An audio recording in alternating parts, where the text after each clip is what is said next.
আল্লাহ আয়াত নাযিল করলেন। হেরা মসজিদ বানাইছিল কোন উদ্দেশ্যে?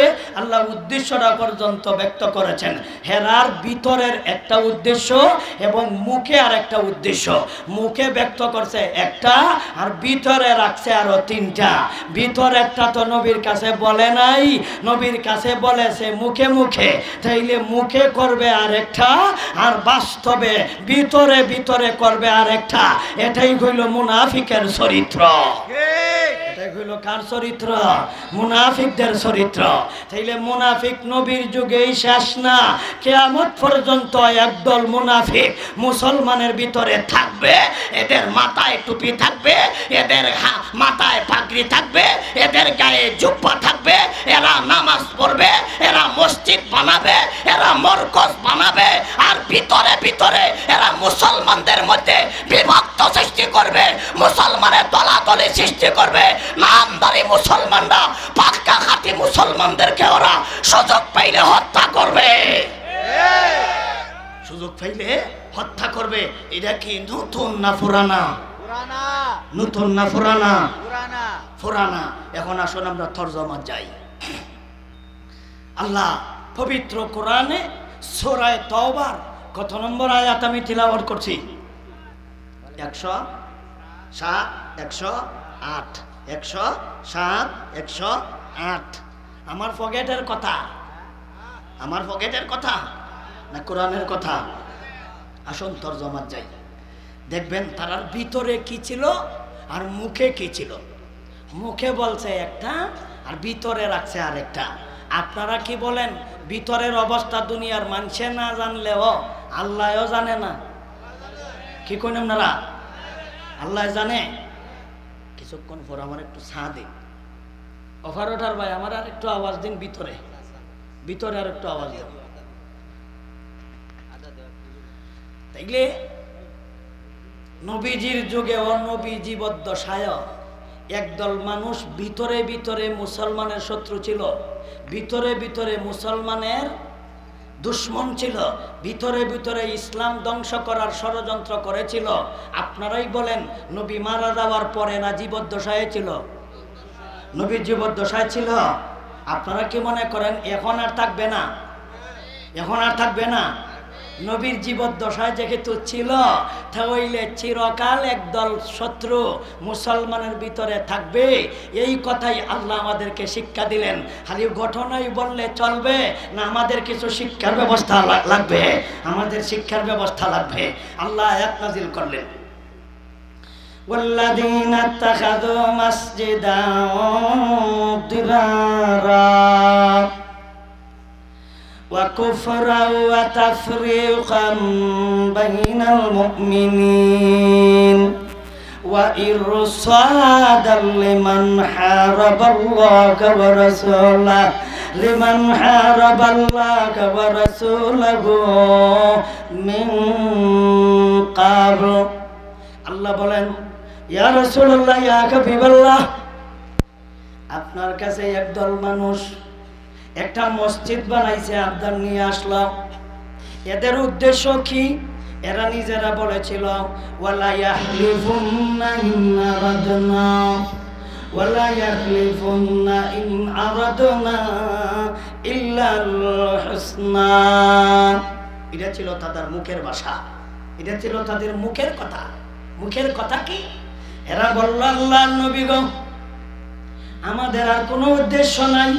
আল্লাহর কসম, ওয়ালা ইয়াহলিফুন্না, নিশ্চয় নিশ্চয় আমরা কসম খাইয়া বললাম, ইন আরাদনা, আমরার কোনো ইচ্ছা নাই, আমরার কোনো নিয়ত নাই, আমরার আর কোনো উদ্দেশ্য নাই, ইল্লাল হুসনা, কিন্তু আমাদের একমাত্র উদ্দেশ্য হলো আমাদের নেকি পাওয়া, একমাত্র উদ্দেশ্য হলো সব পাওয়া।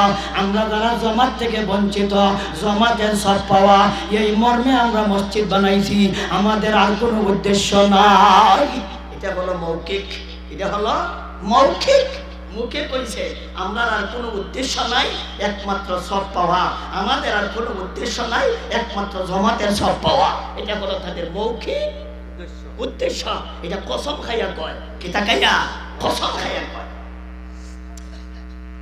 নবীজিকে রাইসা কসম খাইয়া কয় আমাদের বুড়া বুড়া লোক আছে মসজিদে নববীর যাইতে পারে না, আমরা অন্ধকার রাত্রে মসজিদে নববীর জমাতে শরীক হইতে পারি না, বেশি বৃষ্টি হইলে অন্ধকার রাত্রে মসজিদে নববীতে আমরা জমাতে শরীক হইয়া এই নেকি হাসিল করতে পারি না, আমরা জমাত থেকে বঞ্চিত হই। সুতরাং যাতে আমরা জমাত থেকে বঞ্চিত না হই এই মর্মে আমরা একটা মসজিদ বানাইছি।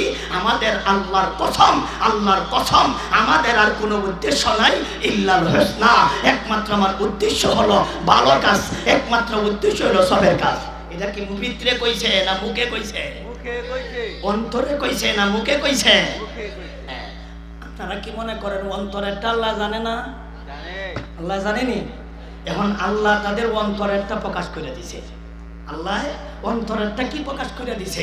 আল্লাহ বলেন ইয়া রাসূলুল্লাহ ইয়া হাবিবাল্লাহ, যারা আপনার কাছে মসজিদ উদ্বোধনের আবদার করেছেন এরা মসজিদ বানাইছে, মসজিদটার নাম আমি আল্লাহ রাখলাম। এরা মসজিদের নাম রাখছে একটা, আমি আল্লাহ এই মসজিদের নাম রাখা দিলাম আরেকটা। আল্লাহ মসজিদের নাম রাখলো কি? আল্লাহ বলেন ওয়াল্লাযীনা ইত্তাখাযু মাসজিদান দিরারা। আল্লাহ বলেন আমি এই মসজিদের নাম রাখলাম মসজিদে দিরার। দিরার শব্দের অর্থ হলো কতি যাতন করবে। দিরার শব্দের অর্থ হলো এই মসজিদে বসে বসে মুসলমানের বিরুদ্ধে শত্রুতা করবে, এই মসজিদে বসে বসে মুসলমানের কতি সাধন করবে, মসজিদে বসে বসে ইসলামের বিরুদ্ধে তারা ষড়যন্ত্র করবে, নবীকে হত্যার ষড়যন্ত্র করবে, সাহাবায়ে কেরামদেরকে হত্যার ষড়যন্ত্র করবে, ইসলামের বিরুদ্ধে ষড়যন্ত্র করার জন্য এরা মসজিদ বানাইছে। নবীর যুগে মসজিদ বানাইছে সওয়াবের জন্য না ষড়যন্ত্রের জন্য? নাম দিছে মসজিদ, নাম দিছে মসজিদ। কাজ করবে কি কি? কাজ করবে তিনটা। কয়টা? এটা ভিতরে ভিতরে রাখছে। কয়টা কাম করবে? তিন কাম। দেখেন আল্লাহ বলেন ওয়া কুফরা, কুফরি করত। কি করত? মসজিদের ভিতরে আপনারা কি নেকির কাজ করতেন না কুফরি কাজ করতেন? নেকির কাজ করবেন না কুফরি কাজ? হেরা মসজিদ বানাইছে, নাম দিছে মসজিদ, কাম কি? কুফরি। কাম কি করতো? কুফরি। এরা কুফরি কাম করার জন্য মসজিদ বানাইছে। তাইলে এই এখন কি নতুন না নবীর যুগেই ছিল? কই না গেলে এটা কি নতুন? এখন আয়াত নাযিল হইছে না নবীর যুগের আয়াত? নবীর যুগের আয়াত নবীর কাছে নাযিল হইছে না আমার কাছে নাযিল হইছে? আপনারা কি মনে করেন এখন বাংলাদেশ নাযিল হইছে আয়াত? না আগেই ছিল? আগেই ছিল। তাহলে ষড়যন্ত্র নতুন না, আগেও ছিল। আল্লাহ বলেন তাদের মসজিদের নাম আমি রাখলাম। মসজিদটার নাম রাখলেন আল্লাহ ষড়যন্ত্রের মসজিদ। কিসের মসজিদ? ষড়যন্ত্রের মসজিদ। মসজিদটা হলো ক্ষতিকারক মসজিদ। এই মসজিদে বসে ক্ষতি করবে। ক্ষতি বুঝেন আপনারা? ক্ষতি বুঝেন? বালা না ক্ষতি? ক্ষতি। এই ক্ষতি করবে এক নম্বর কাম। দুই নম্বর ওয়াতাফরিকাম বাইনাল মুমিনিন। মসজিদে বসে এরা মুমিন মুসলমানের মধ্যে বিভক্ত সৃষ্টি করবে। মুমিন মুসলমানের মধ্যে তারা তাফরিক তাফাররুক, তারা বিভক্তি সৃষ্টি করার লক্ষ্যে এরা মসজিদ বানাইছে। এক নম্বর উদ্দেশ্য আল্লাহ ভিতরে তাবার করে দিতেছে। এক নম্বর উদ্দেশ্য হলো মসজিদে বসে বসে কুফরি করবে। দুই নম্বর মসজিদে বসে বসে মুমিন মুসলমানের বিভক্তি করার জন্য ষড়যন্ত্র করবে। তিন নম্বর আল্লাহ বলেন ওয়া ইরসাদাল লিমান হারাবাল্লাহা ওয়া রাসূলাহু ওয়া রাসূলুহু মিন ক্বাবল। ওই সমস্ত মানুষেরা মসজিদ বানাইছে যারা আগে নবীর সাথে আল্লাহর সাথে তারা যুদ্ধ করেছে। এখানে ওরা বসলো, এরা এখানে ওয়াট পেতে বসলো, এরা এখানে তাক লাগাইয়া বসলো, এরা এখানে তারা ষড়যন্ত্র করবে যাতে করে নবীকে হত্যা করা যায়, যাতে করে সাহাবায়ে কেরামদেরকে হত্যা করা যায়, যাতে করে মুসলমানকে হত্যা করা যায়। এই কারণে তারা মসজিদ বানাইল। এই কারণে তারা মসজিদ বানাইল। থেকে মসজিদ বানাইছে, মুখে কইছে একটা উদ্দেশ্য আর ভিতরে ভিতরে রাখছে কয়টা? ভিতরে কয় কাম করব? 3 কাম। 1 নাম্বার কুহুরি করত, 2 নম্বর বিবাদ সৃষ্টি করত, 3 নাম্বার তারা যুদ্ধ করত। তাইলে যুদ্ধ করার জন্য জায়গা বানাইছে মসজিদ, আর মুসলমানের বিবাদ সৃষ্টি করার জন্য মসজিদ বানাইছে, এবং তারা মসজিদে বসে বসে কুহুরি করবে, এই কারণে তারা মসজিদ বানাইছে। মসজিদ যে বানাইছে, ভিতরে ভিতরে তাদের উদ্দেশ্য কয়টা? মুখে কয়টা? মুখে বলছে একটা, কাম করবো বালা, কাম করবো বালা, আর ভিতরে ভিতরে 3টা। একটা হলো কুফরি করবে, আরেকটা হলো বিবাদ সৃষ্টি করবে। কাদের মধ্যে বিবাদ সৃষ্টি করবে? মুসলমানে বিবাদ সৃষ্টি করবে, আর এরা এখানে বসে বসে মুসলমানের বিরুদ্ধে যুদ্ধ করবে, নবীর বিরুদ্ধে যুদ্ধ করবে, সাহাবায়ে কেরামদের বিরুদ্ধে যুদ্ধ করবে। এটা হলো যুদ্ধের একটা কেন্দ্র। মুসলমানের দেশে তো বেঈমানের যুদ্ধের ক্যান্টনমেন্ট বানানো সম্ভব না, এই কারণে নাম দিছে কি? মসজিদ। এখন এই ঘটনা থেকে আমাদের কি শিক্ষা? আমাদের শিক্ষা হলো, ইসরায়েল আইসা তো আপনাদের বাংলাদেশে গাঁটি গাড়তে পারবে না, মুসলমানদেরকে হত্যা করবে পারবে না, আলেম উলামাদেরকে তারা ডাইরেক্ট তারা হত্যা করতে পারবে না।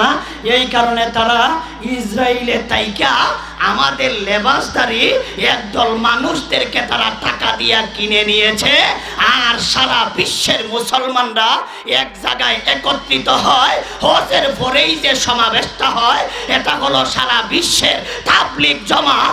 এটা জায়গা হয় আমাদের বাংলাদেশে, এটা হলো টঙ্গীর ইজতেমার ময়দানে।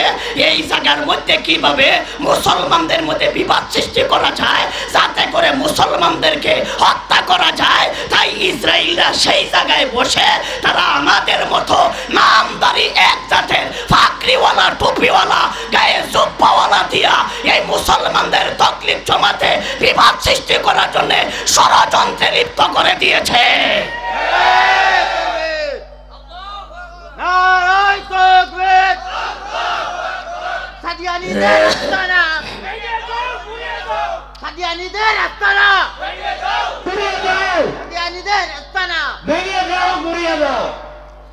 তাইলে মুসলমানদের বিরুদ্ধে ষড়যন্ত্র আজকে নতুন না পুরানা? কোন নতুন না পুরানা? পুরানা। আর না হইলে তাবলিগ জমাতের আপনারা আম জনসাধারণ যারা আছেন, আপনাদের ধারণা হলো কেন এদের বিরুদ্ধে এই মৌলবীরা লাগলো কেন? একজন হুজুরের বিরুদ্ধে বাংলাদেশের মৌলবীরা লাগলো কেন? মৌলবী মিল নাই। এই কথা যারা বলেন, আপনাদেরকে এই কথা স্মরণ রাখতে হবে, নবীজির যুগেও একজন মুরব্বী লোক, তার নাম ছিল আব্দুল্লাহ ইবনে উবাই ইবনে সুলুল। হে ছিল দাড়িওয়ালা, হে ছিল ফাকরিওয়ালা, হে ছিল জুব্বাওয়ালা, হেও জিহাদে গিয়েছিল। নবীর ফাঁকে দিয়া কেমনে ষড়যন্ত্র করতে পারলো? সুতরাং নবীর যুগে যদি ইসলামের ষড়যন্ত্রকারী তাইক্কা থাকে, সুতরাং এই যুগেও ইসলামকে ধ্বংস করার জন্য, মুসলমানদের বিবাদ সৃষ্টি করার জন্য একদল মুনাফিক মার্কা মুসলমান আজও জীবিত দশায় আসে, আজও আছে। তাহলে এখন এই নবীর যুগের মুনাফিকের দায়িত্ব, এই নবীর যুগে আব্দুল্লাহ ইবনে উবাই ইবনে সুলুলের দায়িত্ব সারা বিশ্বে সব পালন করতেছে। কেলায় পালন করতেছে তাহলে মুসলমানদের বিরুদ্ধে বিষোৎকার করা, মুসলমানের মধ্যে দ্বিধাদ্বন্দ্ব সৃষ্টি করা সত্যিকারের মুমিনের কাজ না মুনাফিকের কাম? মুসলমানের কাম না মুনাফিকের কাম?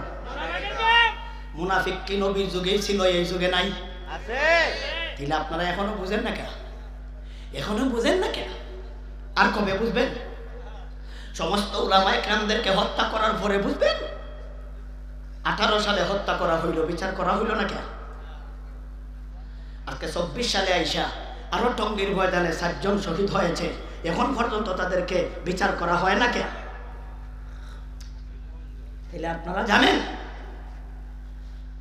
টুপি লাগাইয়া ফাগরি ভরিয়া গায়ে জুব্বা দিয়ে একদল মানুষ হত্যা করবে, এটা নতুন কথা নয়। তাইলে এরাও তাবলীগ করে, আমরাও তবলিগ করি, হেরাও মরকজ বানাইছে, আমরাও মরকজ বানাই, হেরাও দাওয়াত দেয়, আমরাও দাওয়াত দেই। তাইলে আমরার মধ্যে কাজ্জা কেন, আমাদের মধ্যে বিবাদ কেন? এই জাতের প্রশ্ন বর্তমান সমাজে আছে, আছে কিনা? আছে না? তাহলে হেরাও তবলিগ করে, আমরাও তবলিগ করি, হেরাও মরকজ বানাইছে, আমরাও মরকজ বানাইছি, হেরাও কাকরাল যায়, আমরাও কাকরাল যাই, হেরাও ইস্তেমা করে, আমরাও ইস্তেমা করি। সুতরাং এই মুসলমান হেরাও তো দিনের কথাই কয়, হেরাও তো ধর্মের কামই করে, তাহলে মৌলবীরা ঝগড়া করে কে? এই জাতের প্রশ্ন জাগে কিনা? জাগে না? এই প্রশ্নের উত্তর আজকে আয়াতের মাধ্যমে পাইছেন কিনা? এই প্রশ্নের উত্তর পাইছেন কিনা? আপনারা মনে করতে পারেন যে হয়তো মৌলবীরা ওনার প্রতি আমাদের কোনো বিদ্বেষ, না না না, আদৌ সাদ সাহেবের প্রতি আমাদের কোনো দুশ্মনী নাই, সাদ সাহেবের প্রতি আমাদের কোনো বিদ্বেষ নাই, সাদ সাহেবের প্রতি আমাদের কোনো হিংসা নাই, সাদ সাহেবের অনুসারীদের প্রতি আমাদের কোনো আদৌ হিংসা নাই। হিংসা আছে? ওনাদের সাথে আমাদের কাজ্জা কি জমি লয়া টেহা লয়া গেছে গা? আমরা বাড়ি দৌড় করে আছে, তাইলে ঝগড়া কে? কাজ্জা কে? কাজ্জাটা কোন জায়গায় এটা তো আপনারা বোঝেনই না। আমরা কইলি আপনারা কইনি, এরা কেন লাগে কাজ্জা করে আরেক বেড়ারে? হে বেটা তো আলিম, বেটা আলিম বুঝস নি? তুই বুঝবি আলিম কারে কয়? এই তুই লেখাপড়া করছস কই? তুই কি বুঝছস আলিম কারে কয়? আলিম কারে কয় বুঝ? একজন লোক ব্যক্তির বিশেষ যখন আসছে ওই তাইলে একটা ঘটনা আপনাদেরকে স্মরণ করে যে সূরা আরাফে আছে।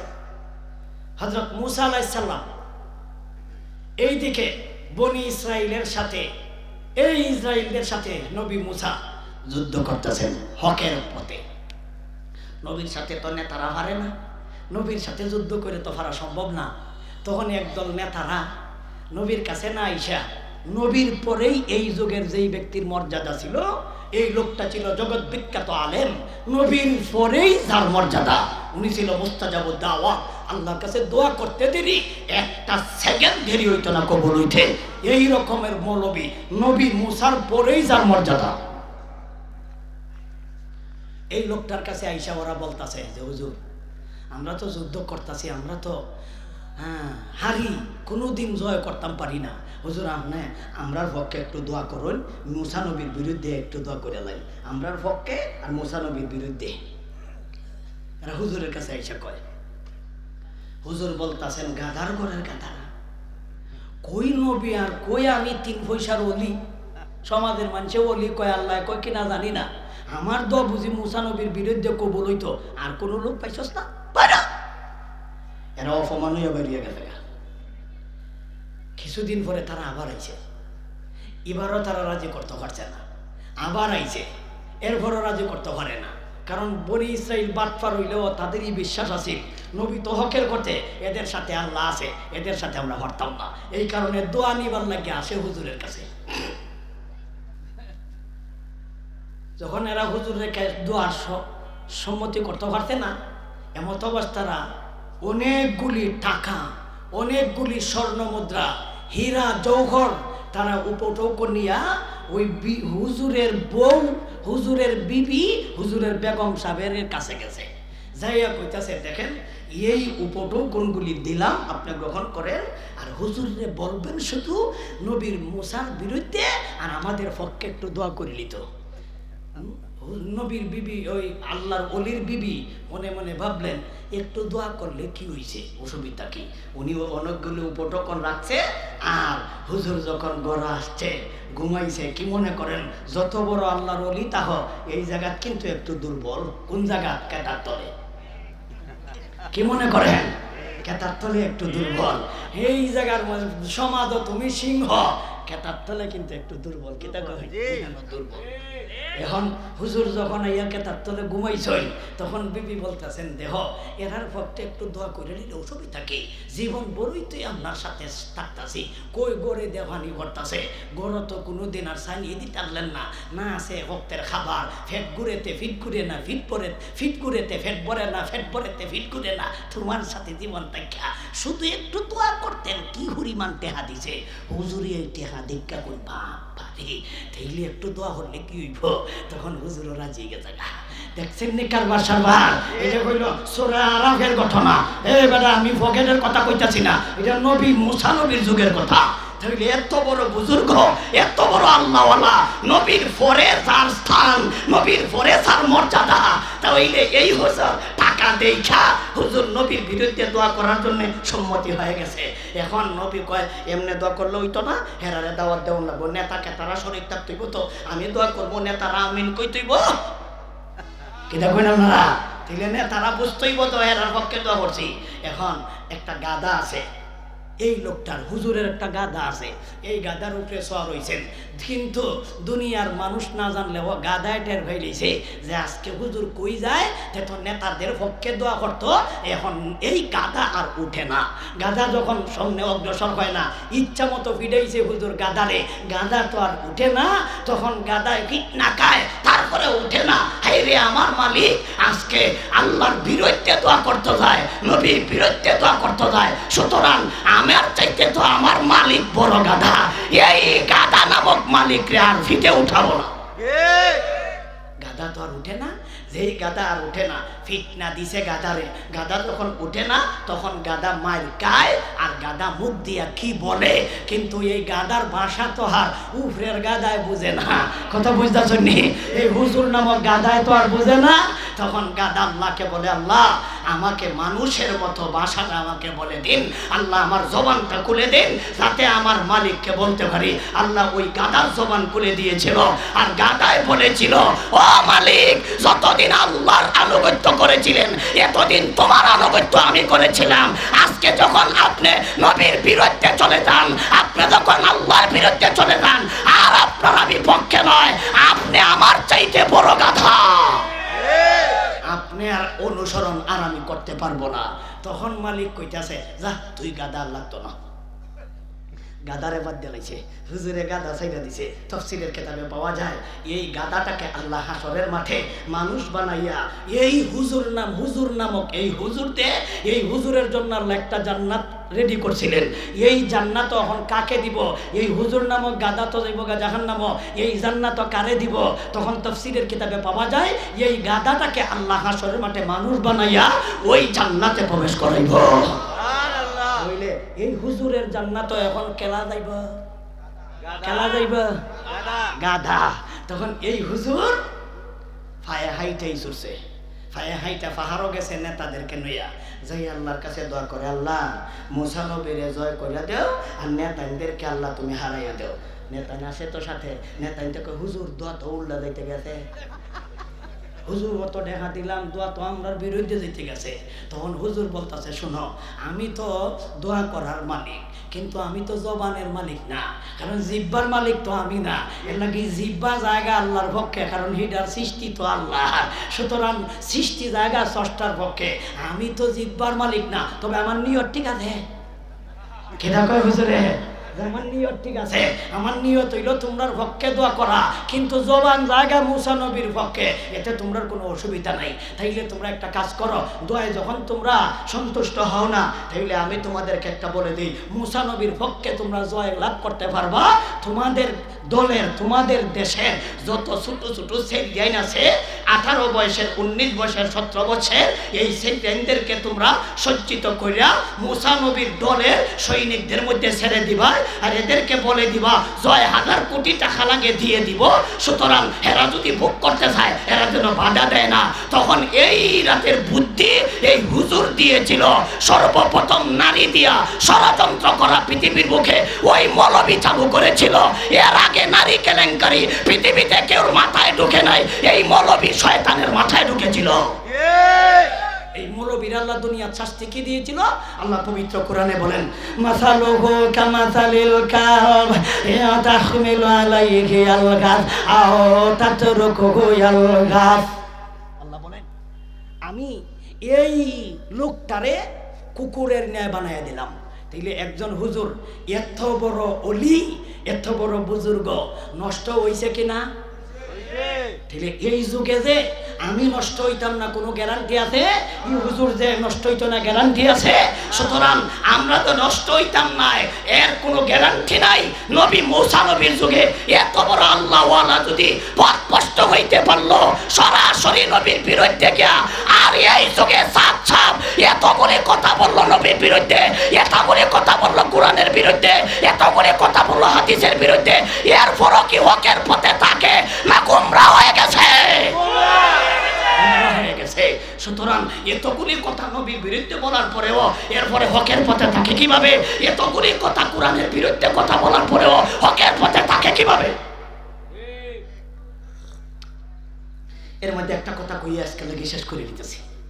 উনি একটা কথা বলছিল, ক্যামেরাওয়ালা মোবাইল সাথে থাকলে নামাজ হবে না, এটা ওনার কথা। ক্যামেরাওয়ালা মোবাইল পকেটে থাকলে মুসল্লিদের নামাজ হবে না, কারণ এটার ভিতরে অশ্লীল ছায়া ছবি আছে, ল্যাংডা ছবি আছে, সুতরাং এটার মধ্যে গুনার কাজ আছে। এই গুনার কাজের মেশিন সাথে লইয়া নামাজ হবে না, এটা হলো ওনার কথা। এই সাদ সাহেবের অনুসারীরা, যদি তোমাদের নেতার কথা সত্যিই হয়ে থাকে আর তোমরা যদি তোমরা নেতার কথায় চলো, তাইলে তোমরা নেতাদের কথা কইয়া ভুল করছে, এটা তো তোমরা বুঝো নাই, এটা তো তোমাদের মাথার ঢুকে নাই। আমি আপনাদেরকে জিজ্ঞাসা করি, শুধু খালি মোবাইল দ্বারা গুনার কাজই করা হয়, নেকির কাজকে করা হয় না? কি করেন আপনারা? শুধু খালি ব্যক্তিত্বের ছবিই থাকে, ভালা কাম করে না? ভালা কামও করে, এটা দিয়া যোগাযোগ চলে। যোগাযোগ করা তো না যায় না, এটা কোন আপনারা? ফোন দেওয়া কেনা যায়, যোগাযোগ করা কেনা যায় না, এটা তো সবের কাম। এটা কেন কাম? এটা তো সবের কাম। তাইলে বোঝা গেল এই ক্যামেরাওয়ালা মোবাইল যদি আমি গুনার কাজে লাগাই গুনাহ হবে, আর যদি সবের কাজে লাগাই সব হবে। সাথে থাকলে অপরাধ হইব। তাহলে এই সাত সবে কয় অপরাধ। আমি বলি যদি অপরাধ হয়েই থাকে, যেটা দিয়ে দুই কাম করা যায়, এটা সাথে থাকলে যদি অপরাধ হয়, তাহলে আপনাদের লঙ্গির নিচে এমন একটা অস্ত্র আছে, এটা দিয়া বেয়া কইরা কাম করলে সব হয়, আর বেয়া ছাড়া ব্যবহার করলে গুনাহ হয়, জিনা হয়। কাজে এটা সাথে থাকলে নামাজ না হওয়ারই কথা। কইনা গেলে এই সাত সাহেবের অনুসারীরা, তোমরা যারা বলো তোমাদের সাত সাহেব সত্য আছে, তাইলে উনার কথা যদি তোমরা মেনে চলো, আগামী কালকে মসজিদে যাওয়ার সময় তোমাদের অস্ত্রটা হয়তো বউয়ের কাছে জমা দিয়ে যাইবা, নাইলে কাটটা যাইবা, মসজিদে যাইতে পারবা না। এদেরকে আগামী কালকে মসজিদে যাইতে কি তোর অস্ত্র সাথে আসেনি? কাটটা যা তোর হুজুরে কইছে, এই অস্ত্র সাথে থাকলে নামাজ হইতো না, এইটার সাথে থাকলে তো নামাজ না হওয়ার কথা। এইটা তো হেঁকে, কারণ এ তো মোবাইলের মতোই। মোবাইল ইচ্ছা করলে গুনার কাজ করবো, ইচ্ছা করলে নেকের কাজ করবো, এটা হলো আমার ইচ্ছা। তাইলে তোর যে অস্ত্র আছে, এটা ইচ্ছা করলে তোর বেরিয়ে ব্যবহার করতে পারবে, ইচ্ছা করলে অন্য বেটির কাজে তা ব্যবহার করতে পারবে। সাথে সাথে রাখা যায় যেত নয়, সাথে রাখা যাইতো নয়। তাহলে এই সাত সাহেবের অনুসারী যারা, আগামী কালকে মসজিদে যাওয়ার সময় তোমাদের অস্ত্র সাথে রাখতে পারবা না। ও গণিত ভুল করেছে, একটা ভুলের কথা কইলাম মাত্র, ও গণিত ভুল করেছে। এই লোকটা এরপরও সঠিক থাকে না, এরপর লোকটা সঠিক থাকে না। এই লোকটা এখনো কেন বলে না যে আমি আমির নয়? এখনো কেন বলে না আমাকে তোমরা অনুসরণ করবা না? নবীজিকে আল্লাহ আয়াত নাযিল করছেন, আপনার কথা যদি কেউ মানে না, আপনি ওয়াজ করবেন না। আপনার কথা যদি কেউ শুনে না, আপনি ওয়াজ করবেন না। তাইলে তোরে হাজার হাজার উলামা একরাম সারা বিশ্বে মানে না, তথাপিও তুই কেন তোর আমিরত্ব ছাড়স না? এতে বোঝা গেল তুই আর ওই বলওয়াম ইবনে বাগুরায় কোনো বেশ কম নয়। ওই লোকটা ছিল বলওয়াম ইবনে বাগুরা। নবীজি মুসা নবীর যুগে যেই লোকটা পথভ্রষ্ট হয়েছিল, লোকটার নাম ছিল বলওয়াম ইবনে বাগুরা। আর এই যুগে যেই লোকটা পথভ্রষ্ট হইল, এই লোকটার নাম হইল সাদ কান্দুলবি। সুতরাং উনিও পথভ্রষ্ট হয়েছে। এখনো ভালো আছে, স্বীকার করে নাও যে হুজুর ভুল করেছি, তওবা করে নাও। আমরা সুযোগ দিছি, তওবা করে নাও। তওবা করবা না, যে কর্মকাণ্ড গড়াইছ তোমরা যে মুনাফিক, এতে আর চিহ্নিত হওয়ার কোনো আর অবকাশ আর অসুবিধা নাই। তোমরা মুনাফিক, তোমরা মরকজ বানাইছ। তাইলে এই মসজিদের আল্লাহ কি করেছিলেন? এরা মসজিদ বানাইছিল না? স্মরণ আছে নি মারা? নবীজি সাহাবা একরামদেরকে ফাটাইয়া বললেন, যাও তোমরা মসজিদ জ্বালাইয়া ছাই বানাও। নবীজি এই মসজিদ দিয়ে জ্বালাইলেন।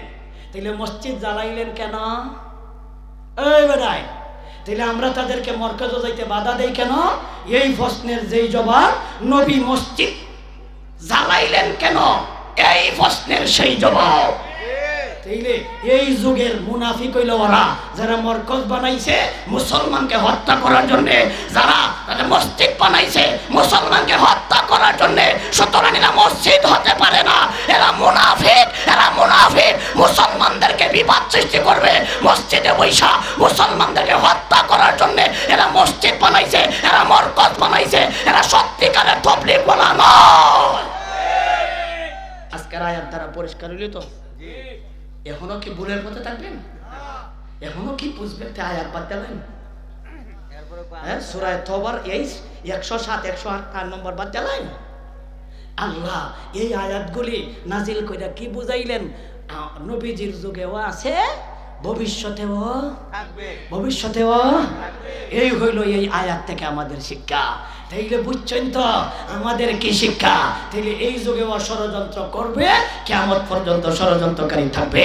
আমরা যতটুকু আলোচনা করছি এবারের মতো এখানে রেখা দিলাম, এবং এদেরকে আমরা চিহ্নিত করে তাদের অস্ত্র সাথে আছে কিনা একটু দেখা দেখা মসজিদে ঢুকাইবে।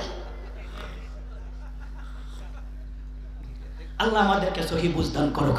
সবাই বলি আমিন। ওয়া আখিরু দাওয়ানা আলহামদুলিল্লাহি রাব্বিল আলামিন।